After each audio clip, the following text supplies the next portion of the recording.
Hello बच्चों, कैसे हैं आप? मैं लाया हूँ आपके लिए आज सभी बच्चे कहते हैं कि आप फिजिक्स पढ़ाते हो, तो 6 to 10 क्लास का सब्जेक्ट जो मैथमेटिक्स है उसको पढ़ाइए। तो मैंने विचार किया क्यों नहीं आज आप लोगों को मैथमेटिक्स पढ़ाया जाए। तो आज हम स्टार्ट करते हैं क्वाड्रेटिक इक्वेशन, द्विघात समीकरण। देखिए कैसे।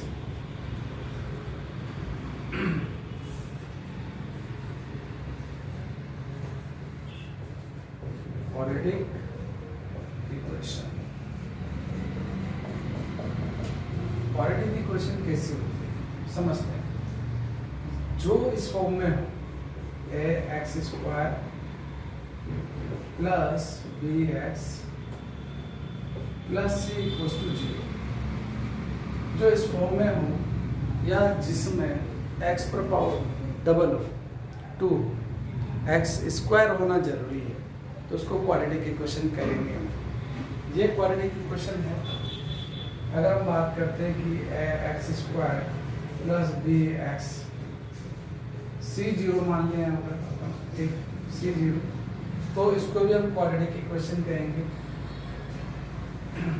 अगर हम बात करते हैं कि bx plus c equals to 0, फिर a इक्वल्स टू 0, तो इसको हम क्वाड्रेटिक इक्वेशन नहीं कहेंगे।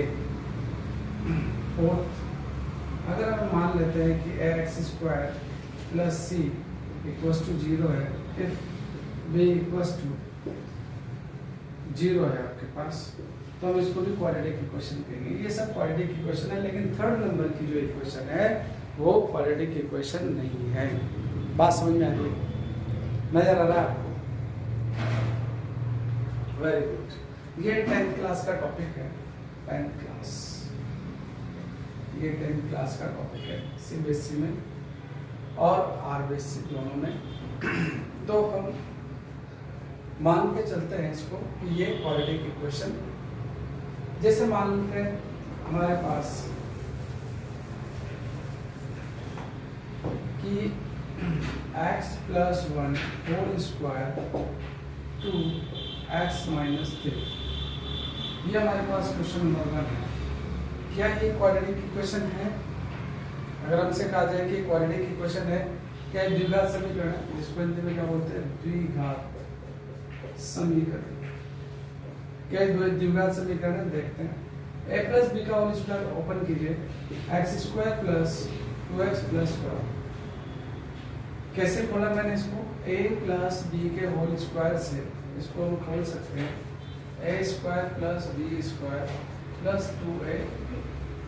तो हमारे पास यहाँ पर x प्लस 1 रखना है और हो जाएगा x square plus 1 square plus 2x। Clear? इससे ओपन कर लिया हमने, इसको सोल्व करते हैं। 2x minus 6, right. अब इस पूरे पर ले जाइए, x square plus 2x plus 1 minus 2x plus 6 equals to 0। तो ये क्या हो जाएगा? कैंसिल हो गया। x स्क्वायर प्लस 1 प्लस 6 7 हो जाएगा 0। क्या ये क्वाड्रेटिक इक्वेशन है? अभी मैंने थोड़ी देर पहले बताया था। बस x स्क्वायर होना चाहिए टर्म में। क्या होना चाहिए? x स्क्वायर आना जरूरी है, इसलिए क्वाड्रेटिक इक्वेशन है। क्लियर? आया समझ में?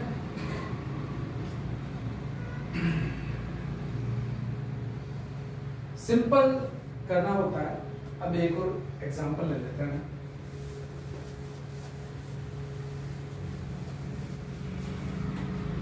जैसे मान लीजिए आपके पास में example number 2, x plus 1, x minus 1, x plus 3 और x प्लस 2। क्या ये क्वाड्रेटिक इक्वेशन है? देख लेते हैं। देखिए, यहाँ से इस x से इस पूरे को मल्टीप्लाई करें तो x स्क्वायर माइनस x, ठीक, फिर प्लस साइन, ये प्लस साइन है, फिर 1 से इस पूरे को करें x माइनस 2, इस x से इसको मल्टीप्लाई करें x square plus 2x plus 3 से करें 3x प्लस 6, ठीक। अब x स्क्वायर से x स्क्वायर क्या हो गया? कैंसिल हो गया। इस x से ये x भी कैंसिल हो गया, तो -1 इक्वल्स टू क्या आया आपके पास? 5x plus 6। ठीक, इस -1 को इधर लेकर जाओ तो 5x + 7 = 0। क्या ये क्वाड्रेटिक इक्वेशन है? नहीं। क्या ये क्वाड्रेटिक इक्वेशन है? नहीं है। क्लियर? समझ में आया? चलिए अब बात करते हैं, हम थोड़ा सा आगे बढ़ते हैं। इस टाइप से अपना क्वेश्चंस को सोल्व कर सकते हैं। Nature of roots, nature of roots, जो रूट्स होते हैं उनकी नेचर हमें कैसे पता चलेगा? नेचर ऑफ रूट्स में हम क्या करेंगे? सबसे पहले x² + bx + c = 0, तो यहाँ पर b² - 4ac हम निकालेंगे और इसको बोलते हैं discriminant.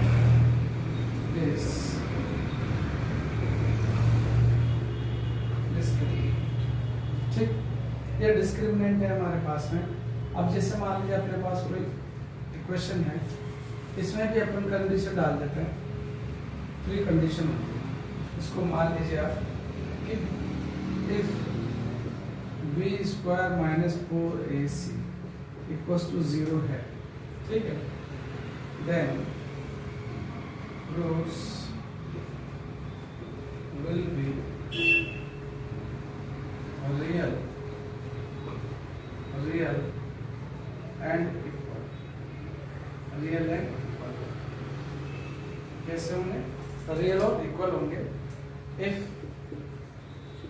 b² - 4ac > 0, then roots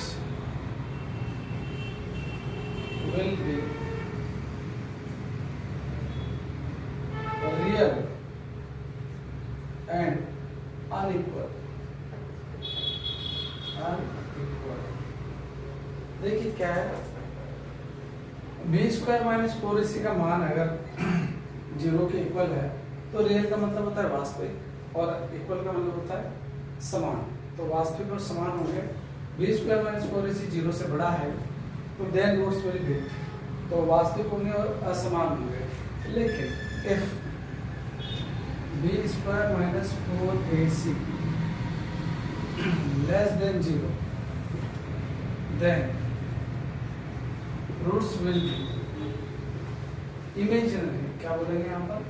imaginary and unequal। बात समझ में आए बच्चों? तो ये अपने मेन कंसेप्ट है, इनका ध्यान रखना पड़ेगा तीनों। अगर ये हमारे पास में आपको याद है तो सिंपली आप जल्दी से फटाफट नोट कर लीजिए इनको। किसी भी इक्वेशन के रूट्स निकाल सकते हैं, नेचर निकाल सकते हैं कि नेचर कैसी है। नेचर की बात चल रही है कि नेचर कैसी है। ठीक है बच्चों, हो गया। जैसे मान लीजिए मैं बताऊं आपको,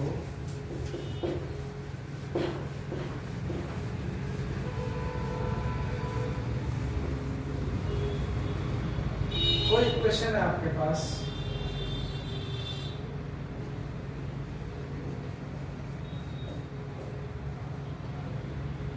x² + 5x + 6 = 0। इसके जो रूट्स हैं उनकी नेचर कैसी होगी हम देखते हैं। a क्या है?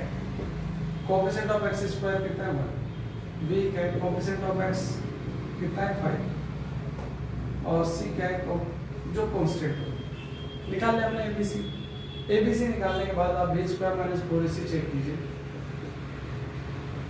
करें इसको चेक। b का 25 - 4, a का 1 और c का 6। 25 - 24 ये कितना होगा? 1 को हम >0 मानते हैं।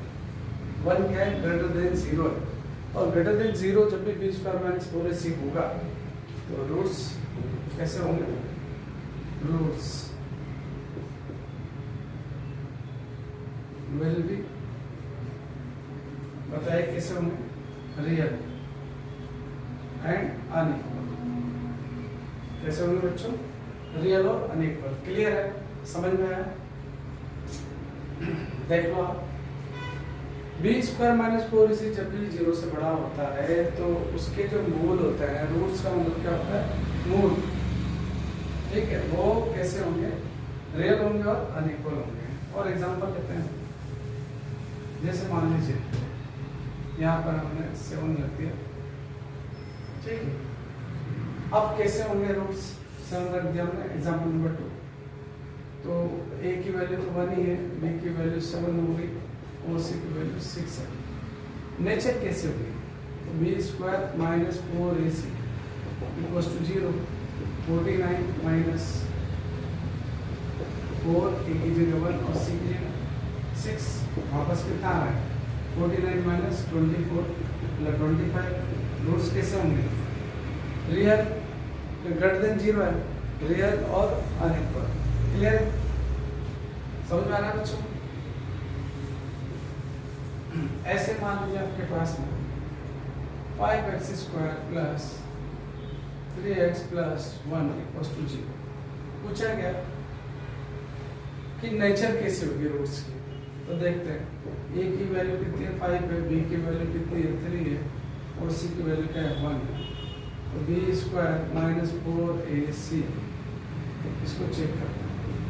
b की जगह 9 माइनस 4, 1 की जगह 5 और c की जगह 9 माइनस 20 माइनस 11। नेचर कैसे होगी? इमेजिनरी और अनइक्वल। क्लियर? समझ में आया बच्चों? कैसे होगी? इमेजिनरी और अनइक्वल। तो इस तरह से हम नेचर निकाल सकते हैं b² माइनस 4ac से, ठीक है। लेकिन अगर मान लीजिए मुझे वैल्यू निकालनी है, क्वाड्रेटिक इक्वेशन की जो वैल्यू है वो निकालनी है, फाइंड आउट करनी है, तो मैं कैसे निकालूंगा? तो देखो मेरे पास क्या है,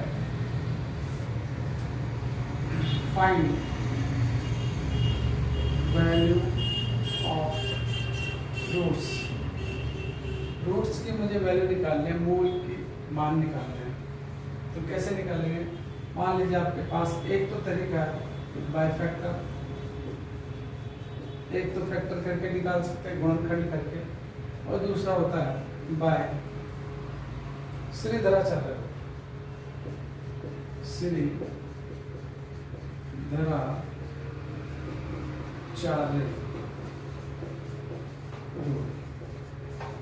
इससे हम क्या निकाल सकते हैं? जैसे हम फैक्टर ये निकाल सकते हैं, रूट्स निकाल सकते हैं। मान लीजिए x² plus 3x plus 2 equals to 6। इसके रूट्स निकालिए, नेचर में निकालिए, रूट्स निकालिए। नेचर तो मैंने बता दिया आपको, अब रूट्स निकालना बताऊंगा आपको कैसे निकालते हैं। श्रीधराचार्य का फॉर्मूला बताएंगे आपको अभी कि श्रीधराचार्य फॉर्मूले से कैसे फाइंड आउट करते हैं।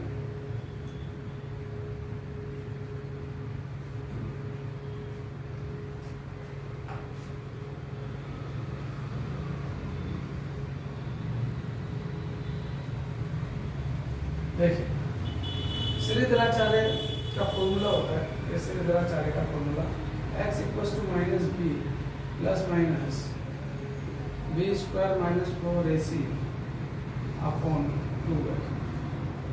इससे निकाल सकते हैं। अब देखिए यहाँ पर a की वैल्यू कितनी है? 1, b की वैल्यू 3 और c की वैल्यू क्या है? 2। तो श्रीधराचार्य से पहले, सबसे पहले हम बाय फैक्टर बाद में निकालते हैं, पहले श्रीधराचार्य से निकाल देते हैं। ठीक है, बाय फैक्टर तो बहुत सिंपल है, यह वैल्यू रखा, ये भी सिंपल ही पड़ता है। Minus 3 plus minus 9 minus 4, a की जगह 1, c की जगह 2 रखो, डिवाइडेड बाय 2 into 1। तो माइनस 3 प्लस माइनस 9 माइनस 8, मतलब कितना हो जाएगा? 9 minus 8 1 divided by minus 3 plus minus 1 हो जाएगा और 2। तो हमारे पास 3 प्लस माइनस 1 अपॉन